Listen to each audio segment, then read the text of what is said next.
All right, go ahead and tell me your name. My name is Katie. Katie, how long have you been a race fan? About 9 years now, I think. Yeah. What first turned you on to racing?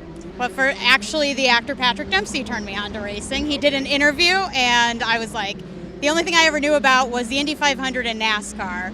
And so he was talking about sports car racing. I turned on a race, and that was the end of it. Famous last words. So, Katie, where do you work? I work for Pandora at the mall at Millenia. It's a jewelry store, bracelets, those kinds of things. Okay. Yeah. And I hear that recently you had a really cool experience. Tell me about it. So I had heard that Alexander Rossi and the Borg Warner Trophy were going to be at my mall from a friend of mine texting me, and she said, leave your store right now, run and go see it. And I'm a manager, so I was like, I can't leave my store. This is a jewelry store. Yeah, right? so I Just go ahead and leave. Yeah, so she was like, leave. I was like, I cannot leave the store under any circumstances. I'm the only manager on duty. Something happens, I'm in trouble. And so I tweeted out saying, hey, can someone tell Alexander Rossi to come to my store, as a joke. And then, I have an Apple Watch, so for the next hour I felt my watch just go off, and people retweeting it. And then the next thing I know, I get a message from INDYCAR saying, stay where you are. And I'm like, what do they mean by this? And then another one saying, stay exactly where you are. And I was with two associates, and I looked up outside our window, and there is the Borg Warner just moving towards me, and Alexander Rossi standing right there. And I honestly could not believe that they had come to my store from across the mall. It's the other side of the mall is where they were. And they came in and let me hug the trophy, touch the trophy, take pictures with Alexander with it, and it was just incredible. It was the greatest experience I've ever had in racing. From what I hear, I heard that you were more impressed with the trophy than you were with Alex. Yes.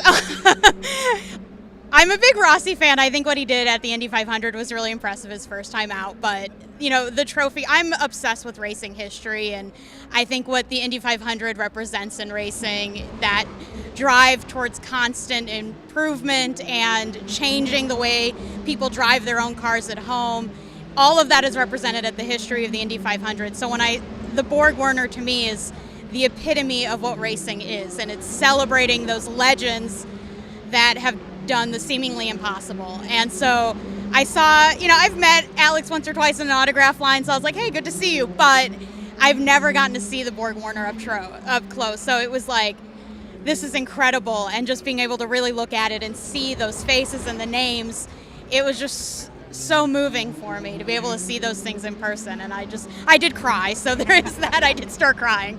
So I was really just impressed with what INDYCAR did for me as a fan. Yeah. Have you ever been in the Indy 500? Not yet. That is on the wish list for hopefully next year. We were going to go last year, and it just didn't work out.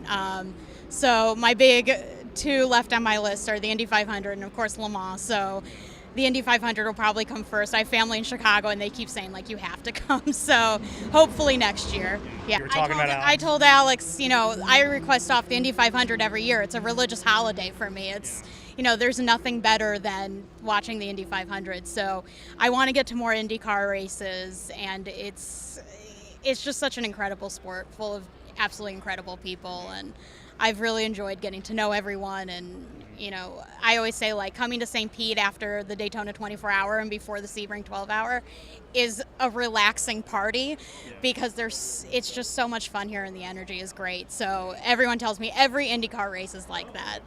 So if you're anything like me, growing up loving racing, a lot of my peers thought it was kind of weird. Do you experience that same sort of thing? And how do you try to explain it to them? I explain it. I experience on two different levels. One, everyone who knew me growing up never thought I'd be into racing. So when I meet up with my old high school friends and they go, oh, you're into racing, what is that all about? And I always say there's something, the first time I ever stood up in a grandstand and felt a race car just go by, and it shook my entire body. It was suddenly this sense of I belong here. This is a good place. And everyone says to me, you watch one of the most dangerous sports there is. How do you deal with that? And I just say, I never think of it that way. I just think of all the good that comes from it. And then I experience it also as a girl. So, people view that a little differently. So when I explain that to them, I always say, cars are for everybody. And we all drive cars, and we all love cars. So for me, it's it's not only the cars, it's also the people involved in the sport.